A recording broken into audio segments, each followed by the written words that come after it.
Am I the idiot for kicking my son's girlfriend out of our house?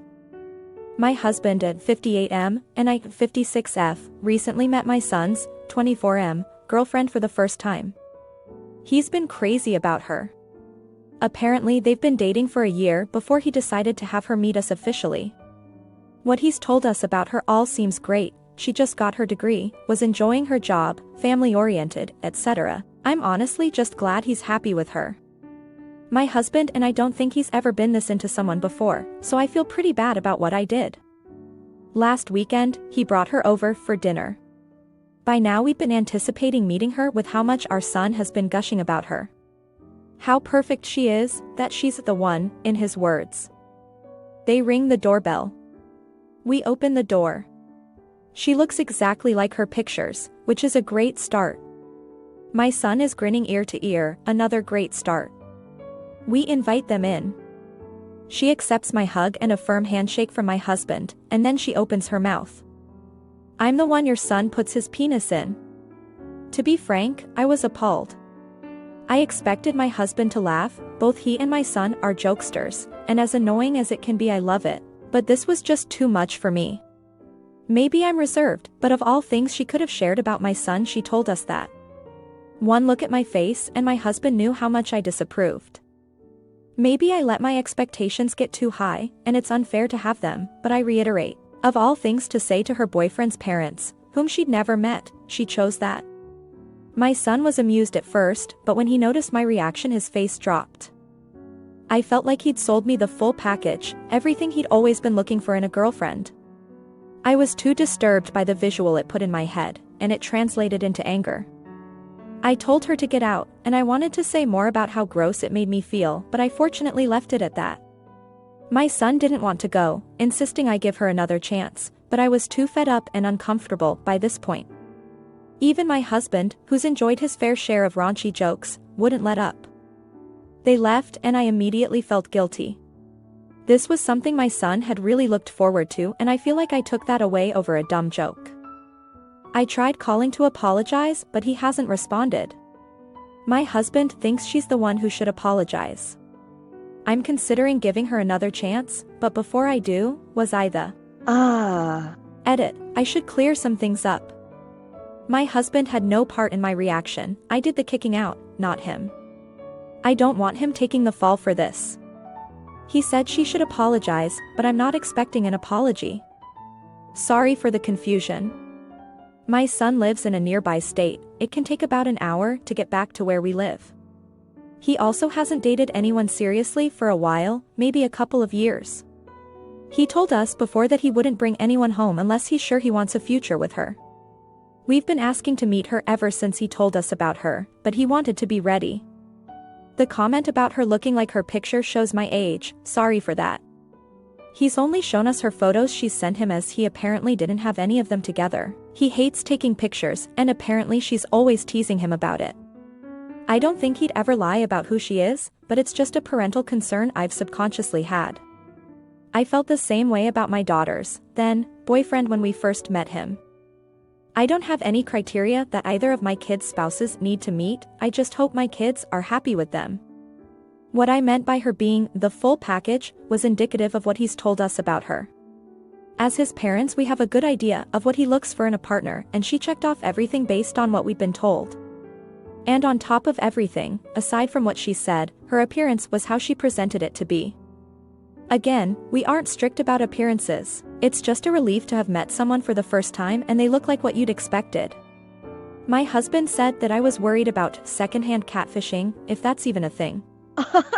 I guess it shows how anxious I was about this. Also, thank you for your comments and rewards. I've had a few people reach out to me personally, too, thank you for that. Regardless of where you stand, I appreciate it. I personally think everyone needs some room for improvement here, but I've done my part to make amends, and I'm waiting on my son to call me. I'll be sure to give an update about how it goes. Update, thanks for reaching out everyone. My son got in touch with me. His girlfriend agreed to try again. We all met at a restaurant my son and his girlfriend chose. The first thing she said was an apology for what she said. I apologized for my reaction. We hugged. It was nice. She then explained how my son had convinced her a joke like that would land well, and that she wouldn't have said it if she didn't think we'd like it. According to my son, she was reluctant to open with any jokes at all, but they came up with that one together on the way over. You guys were right. She's a really sweet girl. She's actually very mature, too. I see why my son likes her so much. My husband and I really like her. We told our son to bring her when he visits. We look forward to seeing them again. Overall, I'm glad we could start over. On the right foot this time. Thanks, everyone, for your input. Comment 1. NTA. I'm pretty liberal and open-minded, but FFS, I'd never lead with that meeting my BF's parents for the first time.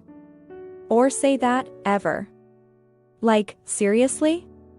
You opened the door and that's what flies out of her mouth? Was she nervous? Did she seem embarrassed at all? Did she try to apologize? Is there anything that could explain her inappropriate outburst? You apologized. Wow. Hats off to you. Neither of you can do anything to change what happened, and it's up to her to accept the apologies or not.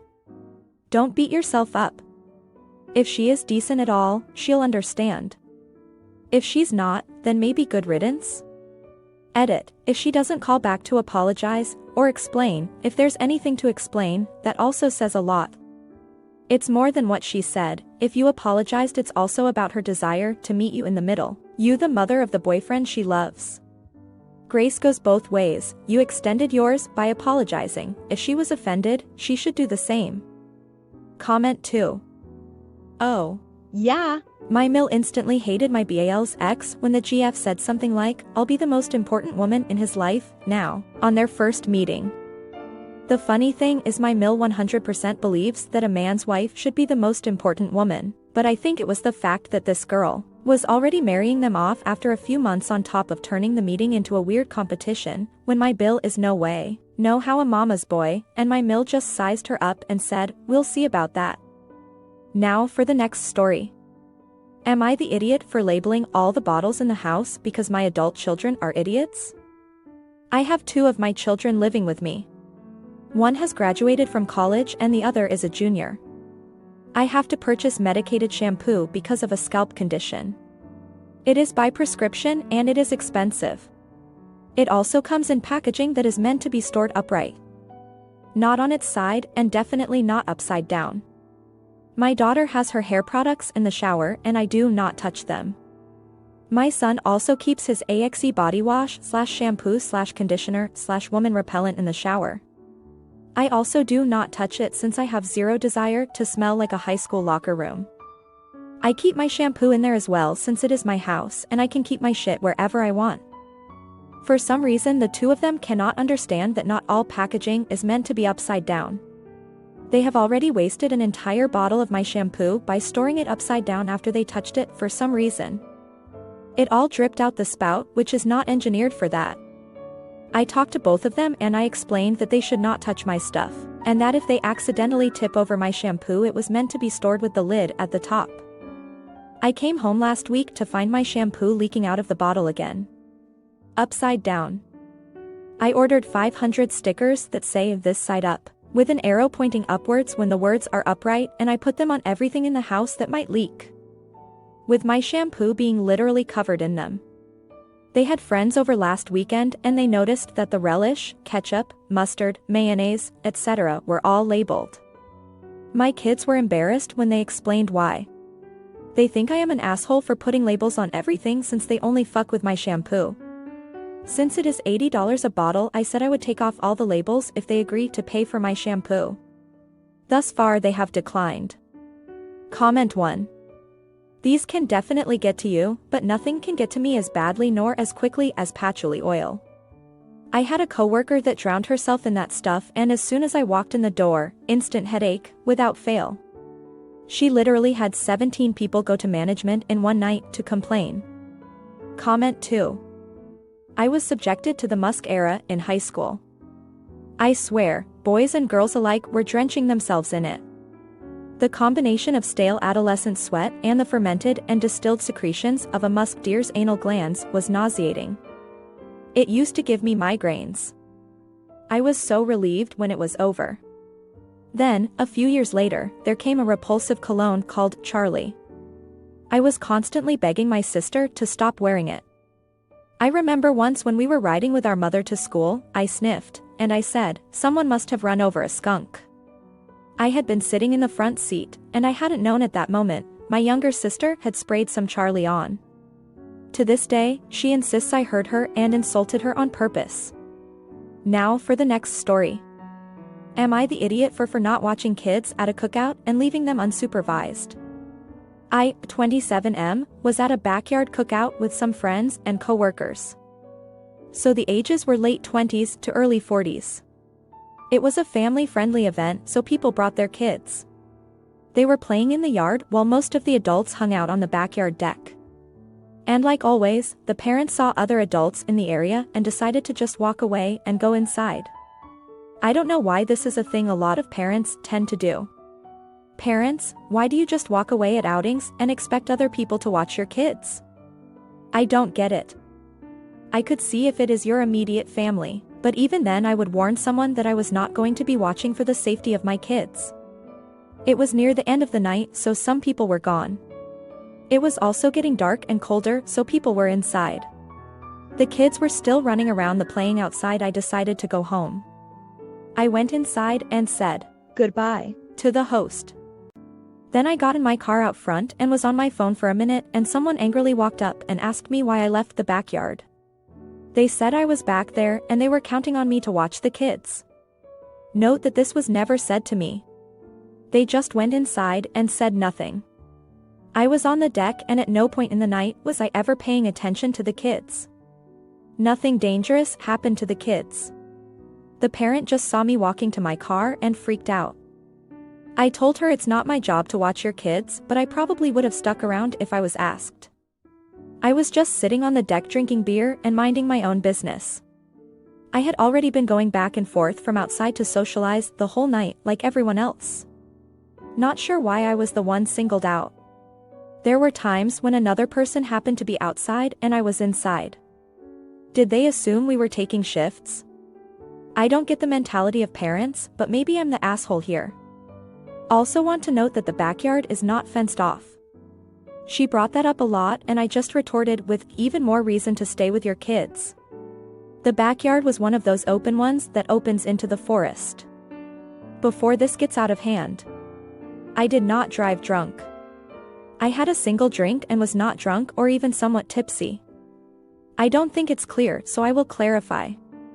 I had no knowledge of being on kid duty. The backyard is large and open and lead into the forest. I was on the small deck by the house. At no point in the night was I watching or listening to for kids. The whole night I was periodically going inside and outside freely. Never considered kids because I assumed the responsible parents were keeping an eye out. Comment 1. The amount of times I've seen parents do this. Some folks out there are just selfish people who will drop their kids off on pretty much anyone without a second of thought, as long as they can go and have fun for themselves. It's horrible. They will use any excuse available to them, just like that parent did. It's like they're allergic to the responsibility of parenting and are trying to will you into assuming it for them. I mean, what exactly did these parents think? I assumed you were watching my children for me because of. Because what exactly? The horoscope? Telepathic communication? A wish and a dream. NTA, OP, unless you were explicitly hired as a babysitter, parents have full responsibility for their children. Comment 2. Kids remember injustice. Apparently a sense of fairness is innate in humans, obviously some of us lose it along the way. When I was 5, I watched 2 kids in kindergarten racing around the table outside the headmistress' office. When she came out to check on the racket, they took off and I stayed, secure in the knowledge I had done nothing wrong. Well, she slapped me in the face so hard I fell down. I remember staring at my green tights as I sat on the floor. The incident instilled in me a pretty ferocious sense of injustice, which strongly influenced the area of law I ended up practicing.